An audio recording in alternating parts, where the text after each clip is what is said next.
정부가 내년도 수출 지원에 처음으로 1조 원이 넘는 예산을 편성합니다. 무역보험 지원 규모를 늘리고 또 소재 부품 기업을 대상으로 맞춤형 수출 지원 사업도 신설합니다. 최근 이해찬 더불어민주당 대표가 증권거래세를 궁극적으로는 없애겠다고 밝힌 데 대해서 기획재정부가 검토한 바 없다라고 선을 그었습니다. 증시 활성화를 주장하는 정치권과 세수 감소를 우려하는 정부가 다시 한번 맞붙었습니다.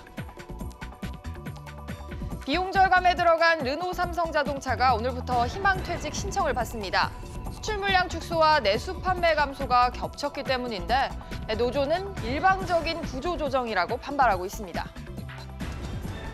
유럽 최대 가전 전시회 이파가 우리 시간으로 오늘 밤부터 엿새 동안 독일 베를린에서 열립니다. 올해는 글로벌 ICT 기업들이 어떤 신기술 또 신가전을 내놨을지 이파가 준비 중인 현장을 미리 가봤습니다. 이상 이 시각 주요 뉴스입니다.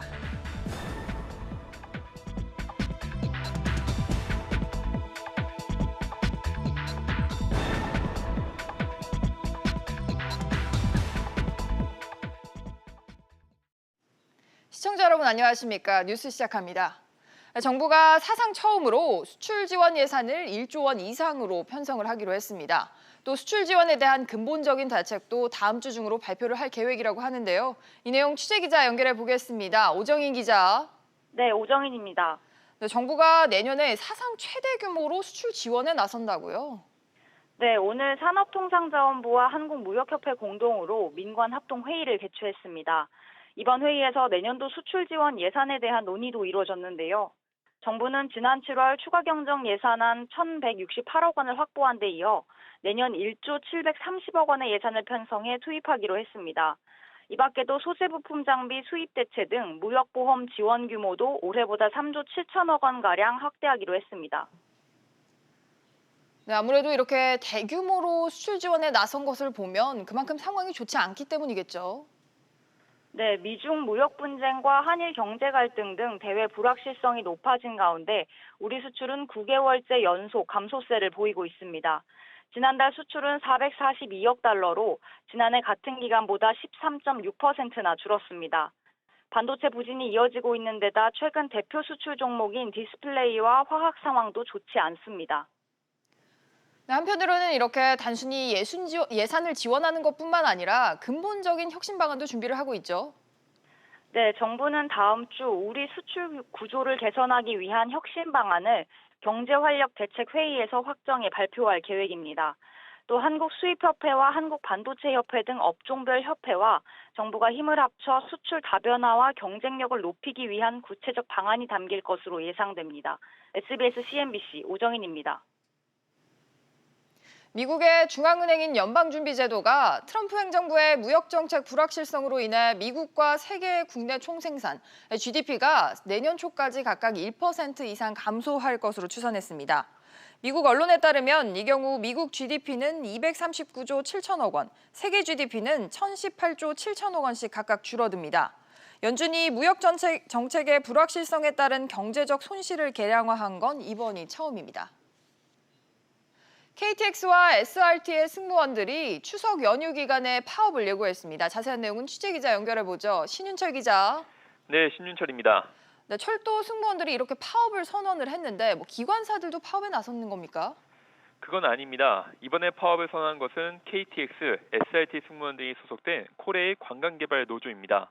이들 노조원들은 기자회견을 열고 임금 인상과 KTX 승무원 직접 고용 등 노사 간 합의가 이뤄지지 않는다면 오는 11일부터 16일까지 추석 연휴 기간 동안 파업에 들어간다고 밝혔습니다.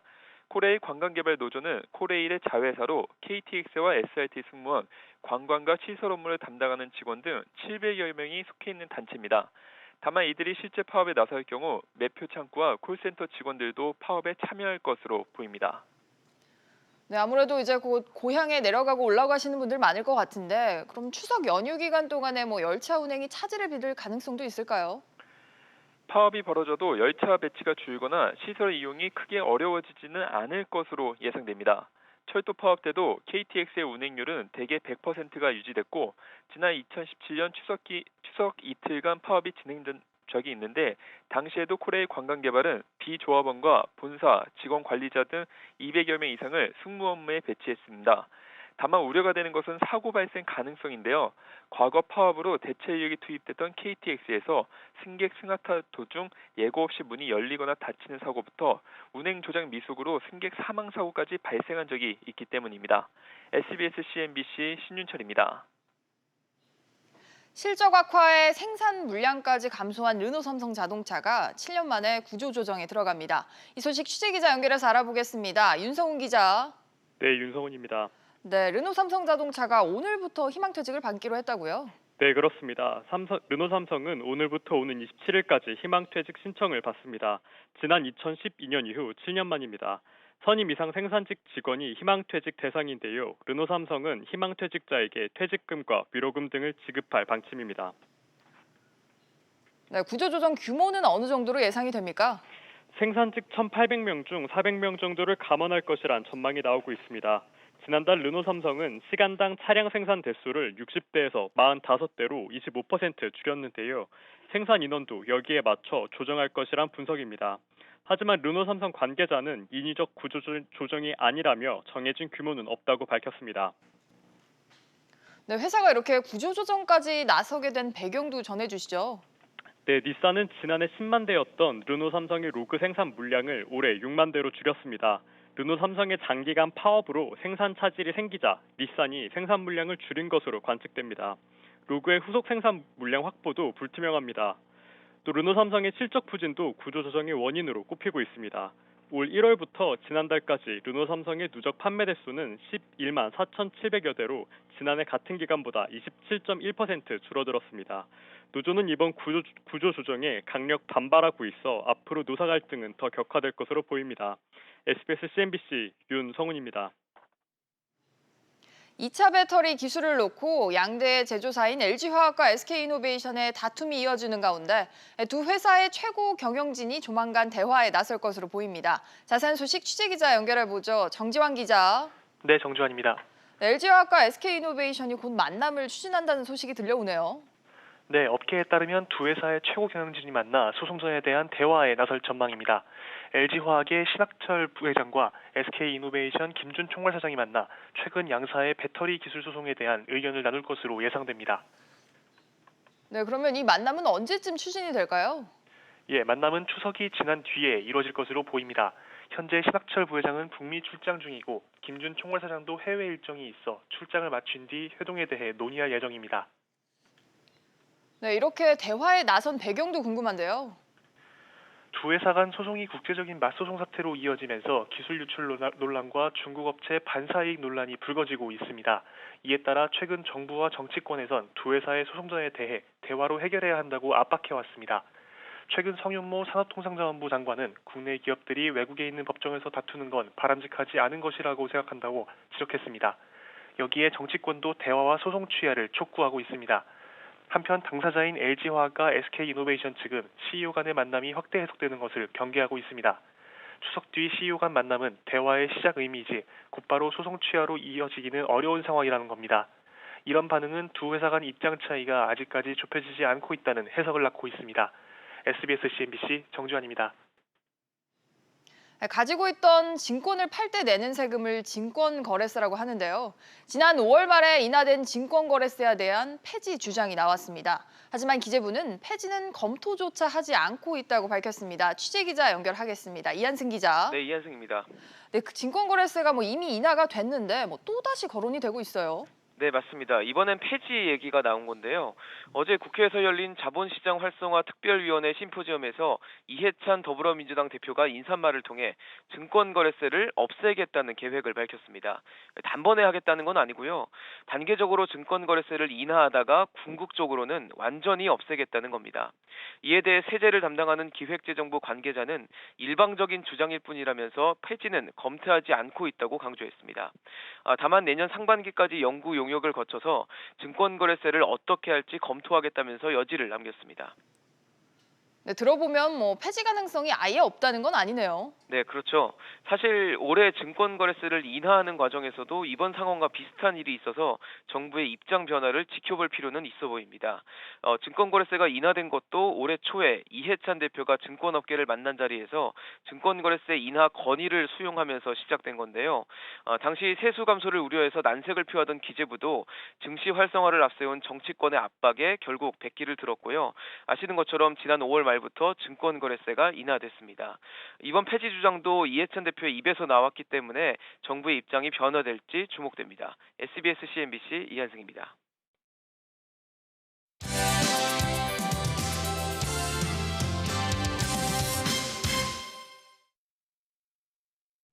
유럽 최대 가전전시 회의인 이파가 우리 시간으로 오늘 밤부터 엿새 동안 독일 베를린에서 열립니다. 우리 기업들도 여기 많이 참가를 하는데요. 접히는 스마트폰과 더 똑똑해진 인공지능 등을 선보일 예정입니다. 베를린에서 김동우, 오수영 두 기자가 연이어서 전해드립니다. 이파 2029가 열릴 메세 베를린 박람회장 앞에 나와 있습니다. 올해로 59회째 열린 이파에는 전 세계 50여 개국에서 1,800여 개 글로벌 기업들이 참가해 기술을 뽐냅니다. 이파는 CES, MWC와 함께 세계 3대 가전 전시회로 꼽히는데요. 그만큼 개막을 하루 앞두고 전 세계 취재진들로 북적이고 있습니다. 이번 이파에서는 초연결 사회가 얼마나 현실로 다가왔는지를 체감할 수 있을 것으로 보입니다. 그 중심에는 인공지능과 사물인터넷 그리고 5G 통신이 있습니다. 상상 속의 세계가 바로 앞 현실로 다가온 것을 체감할 수 있을 전망입니다. 삼성전자는 3,800평 규모의 단독 부스에 자사 인공지능 비서 빅스비와 가전기기 등을 연결한 스마트홈을 선보일 예정입니다. LG전자는 중국 사물인터넷 업체 루미와 협업을 통해 가전을 음성으로 제어하는 기술 등을 공개합니다. 올해 이파에서 LG전자는 즐거움과 편리함이라는 새로운 가치를 담은 공간을 보여주는 데 주력하였습니다. 인공지능이 탑재된 가전과 IoT 기관의 상호 협력을 통해서 생활이 더욱 편리해지는 것을 확인하실 수 있을 것입니다. 삼성과 LG는 이 밖에도 접히는 스마트폰을 통해 세계인의 눈길을 사로잡을 계획입니다. 이 내용은 오수영 기자가 자세히 알아봤습니다. 삼성전자가 공개한 갤럭시 폴드입니다.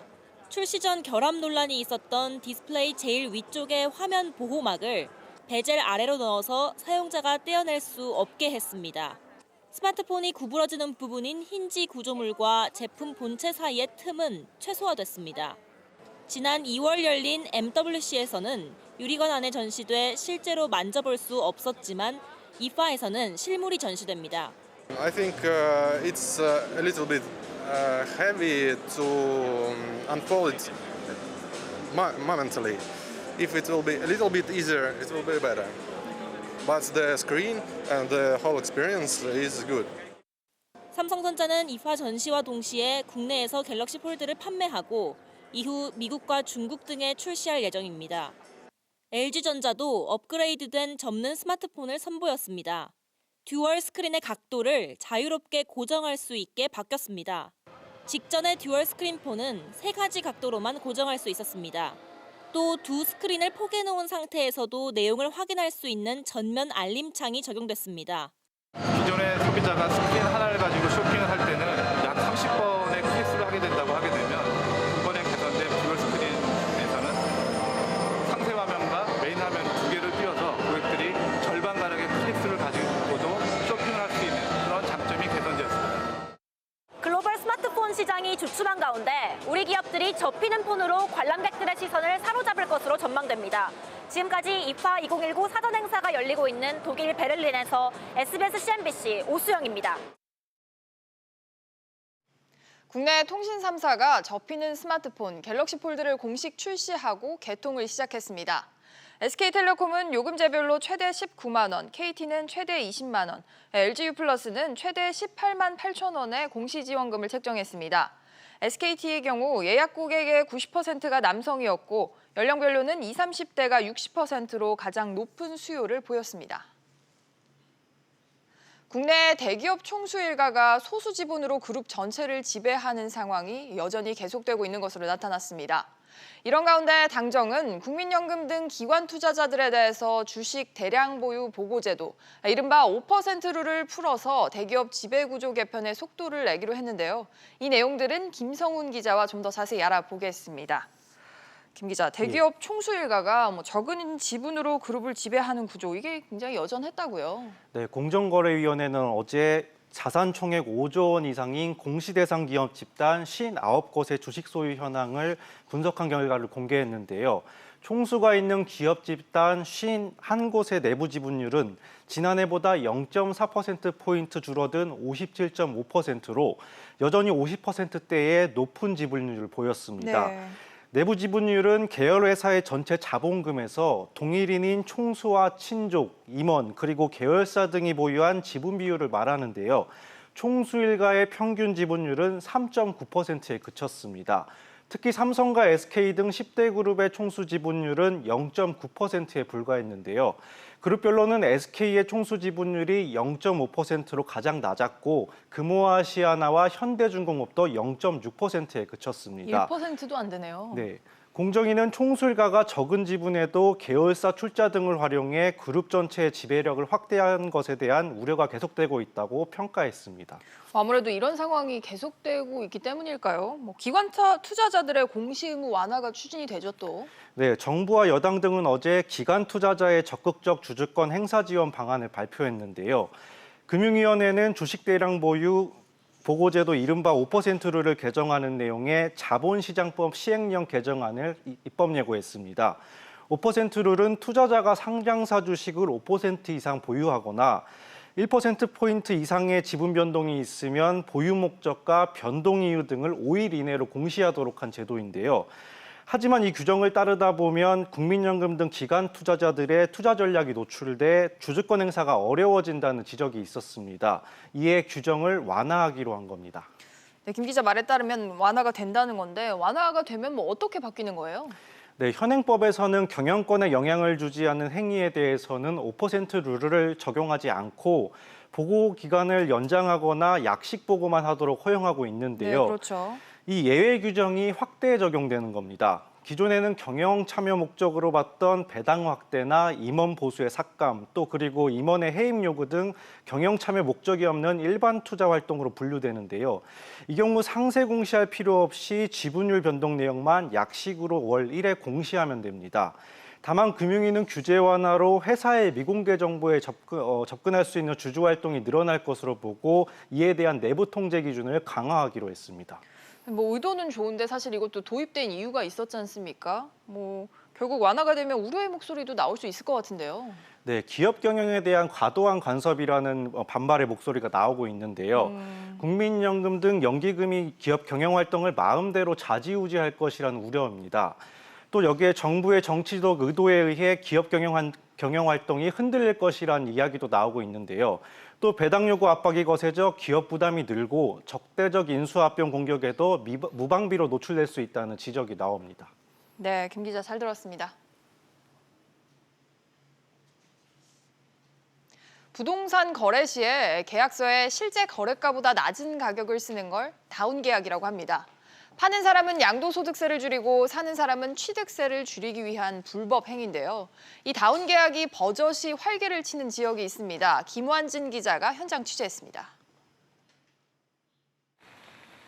남쪽으로는 서울 마포구, 동쪽으로는 은평구와 접해 있는 고양시 향동입니다. 지난 5월 인근 창릉지구가 3기 신도시로 지정되면서 이곳의 아파트 분양권 거래 가격이 급상승하기 시작했습니다. 4억 원대 중반에서 신도시 발표 직후에는 7억 원을 넘어서기도 했습니다. 하지만 6월과 7월에 접어들면서 거래 가격이 뚝 떨어졌습니다. 2달간 실제 거래가 이루어진 9건의 신고 가격은 5억 원 초중반대까지 하락했습니다. 분양권 거래에 뒤따르는 세금 부담을 줄이기 위해 계약서에는 실제 주고받은 것보다 더 낮은 금액을 적는 이른바 다운 계약이 이루어지는 겁니다.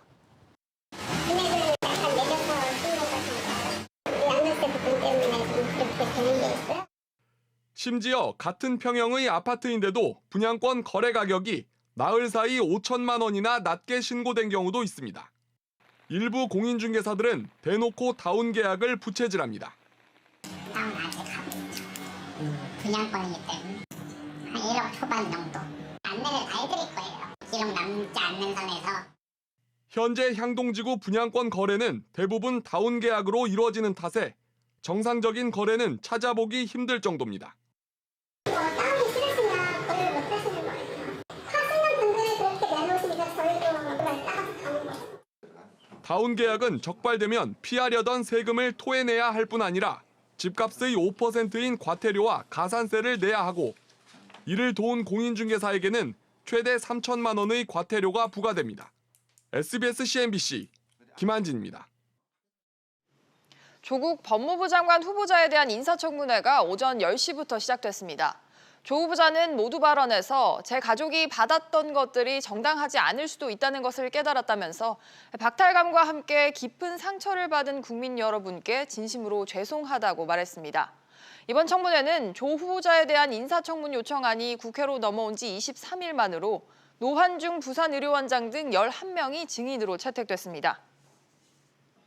변종대마를 상습 투약한 혐의로 구속 기소된 SK그룹과 현대가 등 재벌가 3세들의 1심 선고 공판이 오늘 열립니다. 인천지방법원은 오후 2시 마약류 관리에 관한 법률 위반 혐의로 구속 기소된 SK그룹 3세 최모 씨와 현대가 3세 정모 씨의 선고 공판을 진행할 예정입니다. 또 변종 대마를 투약하고 밀반입하려 한 혐의 등으로 구속영장이 청구된 이재현 CJ그룹 회장의 장남 이선호 씨의 구속 여부도 오늘 오후에 결정될 전망입니다. 제13호 태풍 링링이 오늘 오후부터 제주도를 시작으로 우리나라에 영향을 줄 것으로 보입니다.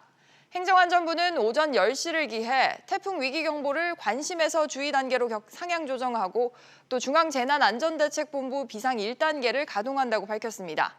기상청은 주말 사이 태풍이 우리나라를 강타할 것이라면서 철저한 대비를 강조했습니다. 직장인과 아르바이트생의 절반은 추석 연휴에도 근무할 예정이라는 조사 결과가 나왔습니다. 취업포털 잡코리아는 직장인 427명과 알바생 765명을 대상으로 추석 연휴 근무 현황을 조사한 결과 직장인의 45%, 알바생의 65%가 근무한다고 답했습니다. 또 추석 근무 예정인 응답자 가운데 별도 수당 없이 평소와 같은 급여가 지급된다고 답한 직장인이 48%, 알바생은 57%로 나타났습니다.